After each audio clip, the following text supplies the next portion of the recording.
یہ جو سورہ کہف میں حضرت موسیٰ علیہ السلام کا ذکر آ رہا ہے، موسیٰ علیہ السلام نے بنی اسرائیل میں جب کھڑے ہو کر خطبہ دیا تو انہوں نے سوال کیا کہ آپ سے بڑا بھی کوئی عالم ہے؟ تو موسیٰ علیہ السلام نے فرما دیا، ہاں، مجھ سے بڑا کوئی عالم نہیں۔ اللہ تعالیٰ کو یہ کلمہ ناپسند آیا۔ اللہ تعالیٰ نے حکم دیا، موسیٰ اپنے ساتھ یوشع علیہ السلام کو لے کر اپنے سے بڑا کوئی عالم دیکھنا ہے تو وہاں چلے جائیں جہاں دودھ دریا جمع ہوتے ہیں۔ تو حضرت موسیٰ علیہ السلام اپنے ساتھی کو لے کر یوشع علیہ السلام کو لے کر جاتے ہیں تو اللہ تعالیٰ نے حکم دیا کہ مچھلی کو ساتھ لے کر جانا ہے، اس پر نمک ملا ہوا ہو۔ تو جب یہ مچھلی دریا میں کودے اسی جگہ ٹھہر جانا، وہیں جو ہے وہ بندہ جو میرا ہے عالم وہ تجھے ملے گا۔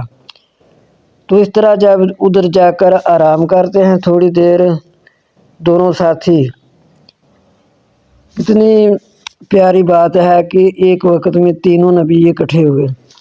حضرت موسیٰ علیہ السلام، حضرت یوشع علیہ السلام دونوں بھول گئے جب مچھلی نے سرنگ پکڑی دریا میں چلی۔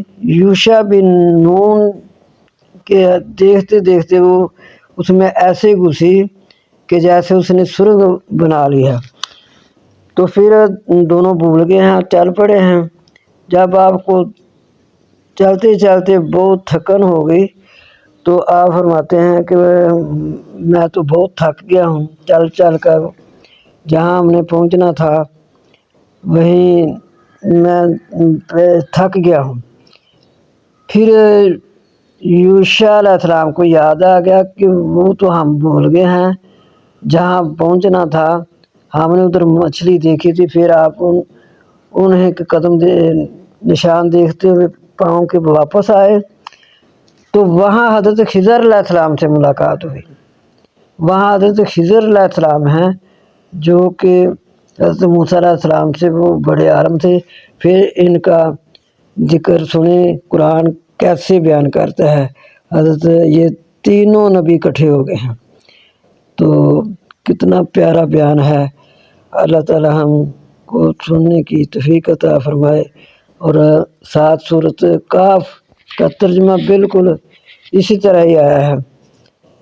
تو ایک دوسرے سے جب وہ سوال کرتے ہیں تو موسیٰ علیہ السلام کو پھر پتہ چلتا ہے کہ یہ مجھ سے بڑے عالم ہیں۔